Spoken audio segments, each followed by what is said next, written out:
السلام علیکم dear readers and listeners, کیا حال احوال ہے؟ امید ہے خیر و عافیت سے ہوں گے۔ تو جی آج میں لائی ہوں آپ کے لیے ہمارے سلسلہ و ناول ہارا جنون کی قسط نمبر 45 اور 46، جنہیں ہما قریشی نے تحریر کیا ہے۔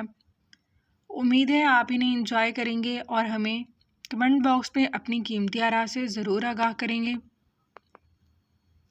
تو جی ناول سٹارٹ کرنے سے پہلے میری آپ سب سے ایک درخواست ہے کہ اگر آپ ہمارے چینل پر نیو ہیں یا ابھی تک آپ نے ہمارے چینل کو سبسکرائب نہیں کیا تو پلیز اسے سبسکرائب کیجیے، ویڈیوز کو لائک کیجیے اور بیل آئیکن کو دبانا ہرگز نہ بھولیے گا تاکہ ہماری آنے والی ہر نئی ویڈیو کا نوٹیفیکیشن آپ تک بآسانی پہنچ سکے۔ تو چلیے ناول سٹارٹ کرتے ہیں۔ گاڑی تیز رفتاری سے شہر کی سڑک پر دوڑ رہی تھی۔ صبح کی ہلکی ٹھنڈی ہوا نے ماحول کو خوشگوار بنایا ہوا تھا، مگر عریشہ کی پیشانی پر فکر کی ہلکی لکیریں نمایاں تھیں۔ مجتبیٰ اس کے ساتھ ہی بیک سیٹ پر بیٹھا مصروف سے انداز میں موبائل پر میل چیک کر رہا تھا۔ آج کا دن کچھ عجیب سا لگ رہا ہے، ایسا لگ رہا ہے جیسے کچھ ہونے والا ہے، عریشہ نے اچانک کہا۔ کچھ بھی نہیں ہے عریشہ، ریلیکس کریں، مجتبیٰ نے مسکرا کر جواب دیا۔ ابھی بات مکمل بھی نہ ہوئی تھی کہ اچانک ایک زوردار دھماکہ ہوا۔ گاڑی کے دائیں طرف گولیاں لگیں۔ ڈرائیور گھبرا کر زور سے بریک لگا کر گاڑی کنٹرول کرنے کی کوشش کرنے لگا تھا۔ یہ کیا؟ عریشہ کے منہ سے گھبرائی ہوئی چیخ نکلی۔ اس نے جلدی سے اپنا بیگ پکڑ کر خود کو جھکا لیا۔ مجتبیٰ نے فوراً اسے اپنی طرف کھینچ لیا تھا، ساتھ ہی خود بھی تھوڑا نیچے کو جھک گیا تھا۔ مجتبیٰ پلیز سر نیچے کر لو۔ وہ جو باہر جھانکنے کی کوشش میں تھا کہ عریشہ کی آواز پر ٹھہرا۔ ڈرائیور نے حاضر دماغی دکھاتے ہوئے گاڑی کی سپیڈ تیزی سے بڑھا دی۔ مجتبیٰ نے ایک بار پھر کھڑکی سے باہر جھانکنے کی کوشش کی تو دور ایک موٹر بائیک پر سوار دو افراد فائرنگ کرتے نظر آئے۔ یہ سڑک خالی تھی، اکا دکا ہی گاڑی گزر رہی تھی اور اب تو شاید سب نے اپنا روٹ تبدیل کر لیا تھا۔ اب سڑک پر صرف انہی کی گاڑی نظر آ رہی تھی۔ یار یہ کیا مصیبت ہے، مجتبیٰ نے دانت پیستے ہوئے کہا اور عریشہ کو مزید نیچے دھکیل دیا۔ کچھ نہیں ہوگا، پرسکون رہو۔ عریشہ کی سانسیں تیز ہو چکی تھیں، وہ کانپ رہی تھی۔ یہ کوئی عام حملہ نہیں تھا مجتبیٰ، یہ میرا کزن ہو سکتا ہے، پہلے بھی دھمکیاں دے چکا ہے۔ کیا؟ مجتبیٰ نے حیران ہو کر اس کی طرف دیکھا۔ تم نے پہلے کیوں نہیں بتایا کہ وہ اس حد تک بھی جا سکتا ہے؟ اور تم کہہ رہی تھیں کہ وہ ایک اچھا آدمی ہے، وہ تعصبی انداز میں بولا تھا۔ ڈرائیور نے گاڑی ایک مخالف سڑک پر چڑھا دی اور پوری طاقت سے تیز رفتار کر دی۔ پیچھا کرنے والی بائک تھوڑی دیر بعد پیچھے رہ گئی اور پھر ایک موڑ پر غائب ہو گئی۔ چند منٹ بعد جب سب کچھ پرسکون ہوا، ڈرائیور نے گاڑی آہستہ کی۔ عریشہ اب بھی کانپ رہی تھی اور مجتبیٰ نے اس کا ہاتھ مضبوطی سے پکڑ لیا۔ بس ختم ہو گیا، تم ٹھیک ہو؟ اس نے دھیرے سے پوچھا۔ عریشہ نے سر ہلایا مگر آنکھوں میں خوف صاف نظر آ رہا تھا۔ یہ سب مجھے ڈرانے کے لیے تھا، مگر اب بہت ہو گیا، میں خاموش نہیں بیٹھوں گی۔ مجتبیٰ نے گہری سانس لی اور سنجیدگی سے کہا، تم اکیلی نہیں ہو عریشہ، اس بار ہم دونوں مل کر جواب دیں گے۔ گاڑی شہر کی رونق میں دوبارہ داخل ہو چکی تھی، مگر اب دونوں کے دل میں ایک نیا عزم جنم لے چکا تھا۔ گاڑی جیسے ہی آفس کے پارکنگ میں رکی، عریشہ نے دروازہ کھولا اور جلدی سے اندر کی طرف بڑھ گئی۔ اس کا چہرہ ابھی تک خوف اور غصے سے سرخ ہو رہا تھا۔ مجتبیٰ نے ایک لمحے کو اسے دیکھا مگر کچھ کہے بغیر اپنے ڈپارٹمنٹ کی طرف چل دیا۔ عریشہ سیدھا مصطفیٰ کے آفس میں پہنچی۔ یہ کیا حال بنایا ہوا ہے تم نے؟ سب خیریت تو ہے؟ مصطفیٰ اپنی کرسی سے اٹھ کر حیرت سے استفسار کرتا نزدیک آیا۔ عریشہ نے گہری سانس لی اور کرسی پر بیٹھتے ہی ساری بات جلدی جلدی سنا دی۔ مصطفیٰ کا چہرہ لمحہ بلمحہ سرخ ہوتا جا رہا تھا۔ اس نے میز پر زور سے ہاتھ مارا۔ کیا بکواس ہے یہ؟ تمہیں ڈرانے کی کوشش، اور تم اتنی بڑی بات لے کر ابھی آفس آ گئی ہو؟ پولیس میں رپورٹ کیوں نہیں کی؟ میں ڈر گئی تھی مصطفیٰ، سوچا پہلے تم سے مشورہ کر لوں، عریشہ نے کمزور لہجے میں کہا۔ مصطفیٰ نے غصے سے کمرے میں ٹہلنا شروع کر دیا تھا۔ ایک کے بعد ایک مسئلہ اس کی جان ہی نہیں چھوڑ رہا تھا۔ یہ سب اب برداشت سے باہر ہے عریشہ، یہ سیدھی سیدھی کریمنل ایکٹ ہے، ہم ابھی کے ابھی لیگل ایکشن لیں گے، تمہارے کزن کو اس کی اوقات دکھانی پڑے گی۔ عریشہ نے سر جھکا کر کہا، وہ اپنے اثر و رسوخ کا فائدہ اٹھا رہا ہے، تم جانتے ہو۔ مصطفیٰ رک کر اس کے سامنے کھڑا ہو گیا۔ اور تم جانتی ہو کہ میں قانون کی زبان بہت اچھے سے سمجھتا ہوں، تم بس مضبوط رہو، باقی سب مجھ پر چھوڑ دو۔ مصطفیٰ باہر ہال میں اپنے ڈیسک پر بیٹھا فائلوں میں الجھا ہوا تھا، سر جھکائے کام میں مگن۔ اس کا دماغ گلاس آفس میں موجود ان دو لوگوں میں الجھا ہوا تھا۔ کچھ سنائی تو نہیں دے رہا تھا، مگر وہ جانتا تھا کہ اندر کا ماحول خاصا مضطرب ہے۔ وہ جان کر خود کو مصروف ظاہر کر رہا تھا، جبکہ مصطفیٰ نے تیزی سے اپنا موبائل اٹھا کر کان سے لگایا تھا۔ میں ابھی اپنے لیگل ہیڈ سے بات کرتا ہوں، آج ہی FIR درج ہوگی۔ عریشہ نے گہری سانس لی اور کھڑکی سے باہر دیکھنے لگی۔ دل میں خوف تو تھا، مگر مصطفیٰ کے الفاظ نے اسے تھوڑا حوصلہ ضرور دیا تھا۔ دوپہر کا وقت ہو چکا تھا، آفس کا ماحول لنچ بریک کی وجہ سے تھوڑا پرسکون ہو گیا تھا۔ لوگ اپنے اپنے لنچ باکس کھول کر گپ شپ کر رہے تھے۔ عریشہ جو صبح سے مسلسل تناؤ میں تھی، اپنی کرسی پر تھکی ہوئی سی بیٹھی تھی۔ اچانک اس کے دماغ میں جھٹکے کی طرح ایک خیال آیا۔ اوہ نو! اس نے ہڑبڑا کر فون اٹھایا۔ ماما کی فلائٹ؟ وہ جلدی جلدی فون کی کانٹیکٹ لسٹ میں نمبرز ڈھونڈنے لگی، خود سے بڑبڑا رہی تھی۔ آج ماما کی پاکستان کی فلائٹ تھی اور وہ سیدھا مصطفیٰ کے گھر آ رہی تھی، میں تو بھول ہی گئی تھی۔ فون ملاتے ہوئے اس کی انگلیاں کپ کپا رہی تھیں، دوسری طرف بیل جا رہی تھی، مگر کوئی جواب نہیں آیا۔ اس نے جھنجھلا کر فون رکھا اور مصطفیٰ کے آفس کی طرف لپکی۔ مصطفیٰ اپنے آفس میں بیٹھا میل چیک کر رہا تھا۔ دروازہ زور سے کھلا تو وہ چونک گیا۔ کیا ہوا اب؟ مصطفیٰ نے گھبرا کر پوچھا۔ مام کی فلائٹ وہ آج آ رہی تھی نا؟ میں تو بالکل بھول گئی۔ عریشہ کی آواز میں گھبراہٹ صاف جھلک رہی تھی۔ مصطفیٰ نے فوراً اپنا فون اٹھایا اور گھر پر کال ملائی۔ تھوڑی دیر بعد فون اٹھایا گیا تو مصطفیٰ نے سکون کی سانس لی۔ کیا ہوا؟ اس نے موبائل بند کیا تو وہ ہونک ہوئی۔ میں نے ڈرائیور کو ریمائنڈر دے دیا ہے، وہ وقت پر ایئرپورٹ پہنچ جائے گا، تم ریلیکس کرو۔ وہ گہری سانس بھر کر رہ گئی تھی کہ جبھی اس کے فون کی اسکرین پر مصطفیٰ کا میسج آیا، لنچ نہیں کرو گی؟ کینٹین میں سب جا رہے ہیں۔ عریشہ نے ہلکی سی مسکراہٹ کے ساتھ فون جیب میں رکھا اور کہا، میں لنچ کر کے آتی ہوں، باقی باتیں بعد میں۔ مصطفیٰ ذرا چونکا، پھر شرارت سے مسکرایا، کیونکہ اس نے اسے ساتھ چلنے کا نہیں کہا تھا۔ مصطفیٰ نے شرارت سے کہا، ہاں ہاں جاؤ، اور اپنے شوہر صاحب کو بھی ساتھ لے جاؤ۔ بیچارے کو باڈی گارڈ ہی سمجھ لیا ہے تم نے تو، وہ کہا لگا گئی۔ نخریلا باڈی گارڈ پلس شوہر ہے میرا، زبردستی ساتھ لے کر جانا پڑے گا۔ وہ آفس سے باہر نکلتی جوابی کارروائی کرنا ہرگز نہیں بھولی تھی۔ وہ اسے میسج کرتی سیدھا آفس سے باہر نکل گئی تھی۔ اس کا ارادہ قریبی ریسٹورنٹ میں جانے کا تھا، البتہ عریشہ پہلے ہی لوکیشن پر پہنچ چکی تھی۔ السلام علیکم مدام۔ وہ ساتھ آ کر بیٹھتا اور خوش دلی سے بولا تھا، وعلیکم السلام، کیا کھاؤ گے؟ وہ مینیو کارڈ کے صفحات پلٹ رہی تھی۔ آج آپ کی مرضی کا کھا لیتے ہیں، مگر ہاں بل میں پے کروں گا۔ اس سے پہلے ہی یقین دہانی کرائی تھی۔ دیکھ لو، بعد میں یہ مت کہنا کہ میں ایک غریب باڈی گارڈ ہوں۔ وہ شرارت سے بولی تو اس نے ذرا خشمگین نگاہوں سے گھورا تھا۔ کم آن! وہ سر جھٹک کر مسکرا دیا۔ کچھ ہی دیر میں وہ اس کی جیب دیکھتے ہوئے جسٹ مین کورس کا آرڈر دے چکی تھی، ساتھ میں سادہ پانی، تاکہ اس کے بجٹ پر گراں نہ گزرے۔ سر سے بات کی آپ نے؟ آرڈر سرو ہو چکا تھا جبھی وہ سنجیدگی سے بولا، ہاں مصطفیٰ نے کہا ہے وہ دیکھ لے گا۔ آج میری مما آ رہی ہیں آسٹریلیا سے، تو میں مصطفیٰ کے ساتھ گھر ہی جاؤں گی، تم مائنڈ تو نہیں کرو گے؟ اس کا چہرہ بجھ سا گیا تھا کہ عریشہ کے پوچھنے پر فوری اپنے تاثرات بحال کیے تھے۔ نہیں، کوئی ایشو نہیں ہے۔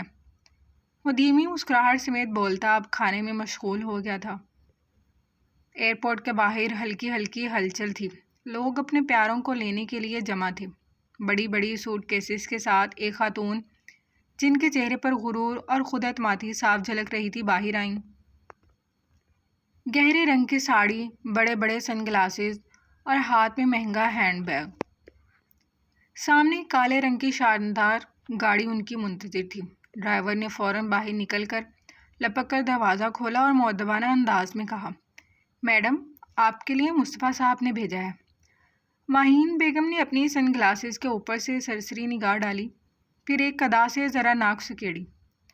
بڑے ناز سے اپنے آپ کو سنبھالتی ہوئی وہ گاڑی میں بیٹھ گئیں۔ ڈرائیور نے جلدی سے دروازہ بند کیا اور ڈرائیونگ سیٹ پر آ کر بیٹھ گیا۔ گاڑی نے آہستہ آہستہ رفتار پکڑی تو ماہین بیگم نے اپنے بیگ سے فون نکالا اور غصے میں نمبر ملانے لگی۔ عریشہ، میں پہنچ گئی ہوں، امید ہے کہ رہائش تم نے میری عزت کے مطابق رکھی ہوگی۔ دوسری طرف عریشہ کی پرسکون آواز آئی، جی موم، سب ارینجمنٹ ہو چکا ہے، آپ آرام سے پہنچ جائیں گھر، پھر بات کرتے ہیں۔ ماہین بیگم نے ہنکارا بھرا، امید کرتی ہوں۔ فون بند کرتے ہی وہ کھڑکی سے باہر دیکھنے لگیں۔ دل ہی دل میں وہ بہت کچھ سوچ رہی تھی۔ مصطفیٰ آفس کی کھڑکی کے پاس کھڑا، فون کان سے لگائے نرم آواز میں بول رہا تھا۔ باہر شام کی خنک ہوا چل رہی تھی، مگر اس کے لہجے میں ہمیشہ کی طرح کی محبت پنہاں تھی۔ سمرا، آپ میری بات سن رہی ہیں؟ دوسری طرف سمرا کی ہنستی ہوئی آواز آئی تو وہ ذرا خفگی سے بولا۔ شاید وہ کچن میں تھی اور وہ اس کی کم سن رہی تھی اور ملازمہ کی زیادہ۔ جی جناب، خیریت؟ آج آفس میں اتنی فرصت کہاں سے نکالی؟ مصطفیٰ نے ہلکی سی مسکراہٹ دبائی۔ یار، اصل بات یہ ہے کہ آنٹی یعنی عریشہ کی امی تھوڑی دیر میں گھر پہنچنے والی ہیں۔ میں نے ڈرائیور کو ایئرپورٹ بھیجا تھا، وہ لے کر آ رہا ہے۔ سمرا کی آواز میں ایک لمحے کو خاموشی چھا گئی، پھر اس نے سنجیدگی سے پوچھا، او اچھا، کب تک پہنچ جائیں گی؟ مصطفیٰ نے اپنی گھڑی دیکھی، بس آدھے گھنٹے تک۔ پلیز دیکھ لو ان کا اچھا سا استقبال ہو، وہ ذرا مغرور طبیعت کی ہیں، سو اوکے۔ ویسے تو میں نے سارے ارینجمنٹس کرا دیے تھے، مگر پھر بھی میں اور دیکھ لوں گی، فکر نہ کریں، اس نے مطمئن انداز میں کہا تھا۔ اوہ تھینک یو سویٹ ہارٹ، وہ مسرور ہوا۔ اچھا بس اتنی تعریفیں نہ کریں۔ اچھا سمرا، رات کے ڈنر کا مینیو بھی دیکھ لیجیے گا، کوشش کیجیے گا سب کچھ دیسی نہ ہو۔ باقی عریشہ سے کال کر کے پوچھتے ہیں کہ انہیں کیا پسند ہے۔ جی آپ بے فکر رہیں، میں دیکھ لوں گی۔ آپ لوگ گھر کب تک آئیں گے؟ اب وہ پوچھ رہی تھی۔ آج کچھ اہم میٹنگز ہیں میری، پہلے وہ بھگتا لوں، شاید کچھ دیر ہو جائے، کیونکہ آج سائٹ کا وزٹ بھی ہے۔ وہ اپنے شیڈول سے آگاہ کر رہا تھا تو وہ مزید کچھ باتیں کرتی، الوداعی کلمات ادا کرتی موبائل بند کر چکی تھی۔ احان اپنے آفس کے کیبن میں صوفے پر بیٹھا، سگریٹ سلگائے گہری سوچوں میں ڈوبا ہوا تھا۔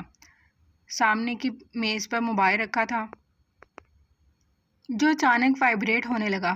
اس نے چونک کر فون اٹھایا، اسکرین پر اپنے خاص آدمی کا نمبر جگمگا رہا تھا۔ ہاں بولو، کیا خبر ہے؟ احان نے اسپاٹ لہجے میں پوچھا۔ دوسری طرف سے دبے دبے لہجے میں رپورٹ دی گئی، سر جیسا آپ نے کہا تھا، ہم نے عریشہ میڈم کی گاڑی کو فالو کیا، لیکن ایک عجیب بات ہوئی۔ احان کی پیشانی پر شکنیں پڑ گئیں۔ کیا مطلب؟ صاف بتاؤ۔ سر، عریشہ میڈم اپنے دوست مصطفیٰ کی گاڑی میں تھی، لیکن گاڑی میں ایک اور بندہ بھی تھا۔ احان کا دل ایک پل کو رک سا گیا۔ اس نے سگریٹ کی راکھ جھاڑی اور کڑے لہجے میں بولا، کون تھا، پتہ لگایا؟ جی، وہ میڈم کے آفس میں ہی کام کرتا ہے۔ سر، بات یہ ہے کہ گاڑی آفس کے معمول کے روٹ پر نہیں جا رہی تھی، روٹ کچھ مختلف تھا، ایسا لگ رہا تھا جیسے کسی اور راستے سے نکال رہے ہوں، شاید سیکیورٹی کی وجہ سے یا کچھ اور، لیکن مجھے لگتا ہے کہ عریشہ میڈم نے اس شخص کو لفٹ وغیرہ دی ہوگی۔ احان نے آنکھیں میچ کر گہری سانس لی، دل میں ایک انجانی سی الجھن جاگ اٹھی۔ کچھ دیر تک خاموشی چھائی رہی، پھر وہ آہستہ سے بولا، تمہیں پورا یقین ہے کہ وہ گاڑی مصطفیٰ کی تھی؟ جی سر، بالکل، نمبر پلیٹ کی بھی کنفرمیشن کی ہے۔ احان کی مٹھی بھنس گئی، نظریں خلا میں گھورنے لگیں۔ عریشہ، مصطفیٰ اور وہ لڑکا، تینوں اکٹھے، اور روٹ بھی الگ۔ وہ سوچ بچار میں گم تھا، کیونکہ وہ مہروز صاحب کے کہنے پر فائرنگ تو کرا چکا تھا، مگر در حقیقت وہ ایسا چاہتا نہیں تھا۔ ٹھیک ہے، تم نظر رکھو، مجھے ہر اپڈیٹ چاہیے، ہر حرکت پر نظر رکھو، احان نے حکم دیا۔ اوکے سر، جیسا آپ کہیں، کہہ کر کال بند ہو گئی۔ احان نے فون میز پر رکھا اور کرسی کے بوجھ سے سر ٹکا لیا۔ آنکھیں بند کرتے ہی ذہن میں مختلف سوال گردش کرنے لگے۔ یہ سب کیا چل رہا ہے؟ عریشہ کس کے ساتھ تھی؟ پاکستان میں تو اور کوئی ملنے والا نہیں ہے، مگر مصطفیٰ کی گاڑی میں کیوں؟ اور روٹ بدلنے کی کیا ضرورت تھی؟ شک، تجسس اور بے چینی سب مل کر اس کے دل و دماغ کو جکڑنے لگے تھے۔ وہ جانتا تھا معاملہ صرف اتفاق نہیں تھا، کچھ تو ایسا تھا جو اس کی نظروں سے اوجھل تھا۔ یقیناً عریشہ کچھ پلاننگ کر رہی تھی۔ گھر کے لان میں ہلکی ہلکی ہوا چل رہی تھی اور دوپہر کی دھوپ آسمان پر مدھم سے بکھری ہوئی تھی۔ سمرا کا دل آج کچھ خاص تیز دھڑک رہا تھا۔ وہ بار بار گھڑی کی طرف دیکھ رہی تھی اور کبھی دروازے کی طرف۔ مصطفیٰ نے صبح آفس سے فون کر کے سختی سے تاکید کی تھی کہ سمرا، آج کے مہمان بہت اہم ہیں، استقبال میں کوئی کمی نہیں رہنی چاہیے۔ سمرا نے گھر کے ہر کونے کو سجا دیا تھا۔ ڈرائنگ روم کی خوشبودار موم بتیاں، تازہ پھولوں کے گلدستے، سب کچھ بہترین انداز میں سجا تھا۔ آج اس نے خود بھی خاص اہتمام کیا تھا۔ ہلکی سی گلابی شلوار قمیض، نفیس جیولری اور بالوں میں ہلکی سی سیٹنگ، تاکہ آنٹی پر ان کا ایک اچھا امپریشن پڑے۔ آنٹی بھی اس کے ساتھ لان میں کھڑی ہو گئی تھیں۔ ان کے چہرے پر بھی معمول کی شرافت اور وقار موجود تھا، مگر سمرا کے دل میں جو جوش اور گھبراہٹ تھی وہ چھپائی نہ چھپ رہی تھی۔ نہ جانے ایسا کیا تھا، وہ صبح سے گھبراہٹ میں مبتلا تھی۔ سمرا بیٹا، بس گاڑی آتی ہی ہوگی، زنیرہ بیگم نے نرمی سے کہا اور ہلکا سا مسکرا کر اپنے دوپٹے کو سنبھالا۔ سمرا نے گہری سانس لی، دل ہی دل میں دعائیں مانگتی رہی کہ سب خیر و عافیت سے گزرے۔ اتنے میں گاڑی کے ٹائروں کی آواز سنائی دی۔ سمرا نے بے اختیار ایک قدم آگے بڑھایا، نظریں دروازے پر جم گئی۔ گاڑی دھیرے سے رکی اور ڈرائیور نے دروازہ کھولا تو پیچھے سے ایک ماڈرن سی خاتون باہر آئی تھی۔ ایک لمحہ لگا تھا شناسائی کے مرحلہ طے ہونے میں۔ لمحے جیسے تھم گئے تھے۔ سمرا کی نگاہ جیسے ہی اس چہرے پر پڑی، اس کے پورے وجود میں سناٹا سا چھا گیا۔ آنکھیں پتھر کی مانند کھلی کی کھلی رہ گئیں، سانس جیسے ایک پل کو رک گیا۔ وہ عورت جنہیں دیکھنے کی اس نے کبھی خواہش نہیں کی تھی، پتہ نہیں کیوں اس چہرے سے اتنی نفرت ہو گئی تھی، آج اچانک سامنے آ گئی تھی۔ اس کے قدموں تلے زمین نکل گئی، لب کپ کپا کر خاموش ہو گئے، آواز کہیں گم ہو گئی۔ اس کے ہاتھ میں پکڑا دوپٹہ بے جان ہو کر لٹک گیا اور آنکھوں میں ایک انجانی سی حیرت اور خوف اتر آیا تھا۔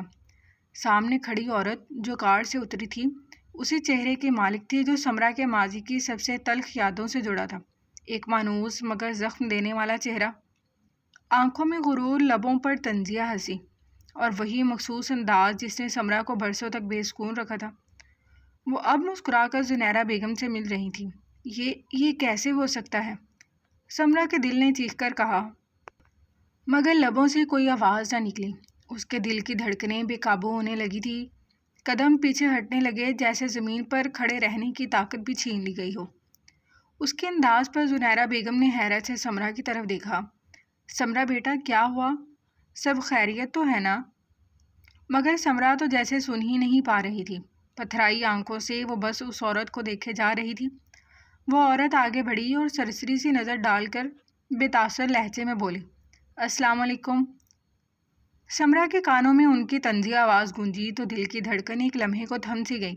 اس نے بے اختیار زنیرہ بیگم کا ہاتھ تھام لیا تاکہ گر نہ جائے۔ پورا وجود کانپنے لگا تھا۔ سمرا بیٹا، مجھے تمہاری طبیعت کچھ ٹھیک نہیں لگ رہی، تم جاؤ، جا کر آرام کرو، آئیے اندر چلیں۔ سمرا ابھی بھی ہلکی سی کپکپاہٹ کے ساتھ کھڑی رہی، دل و دماغ کی جنگ عروج پر تھی۔ وہ منظر، وہ چہرہ، سب کچھ اسے کسی خوفناک خواب کی طرح لگ رہا تھا۔ آنکھوں میں سوال تھے، دل میں خوف، اور وجود میں ایک عجیب سی بے بسی۔ وہ لمحہ جس نے سب کچھ بدل دیا تھا۔ جاری ہے۔ جی تو ڈیئر ریڈرز اینڈ لسنرز، کیسی لگی آپ کو آج کی ایک ساتھ؟ امید ہے آپ اس سے لطف اندوز ہوں گے، اور کمنٹ باکس میں اپنی آراء سے ہمیں ضرور آگاہ کریے گا تاکہ ہمیں معلوم ہو سکے کہ آپ کو ناول کیسا لگ رہا ہے اور ذرا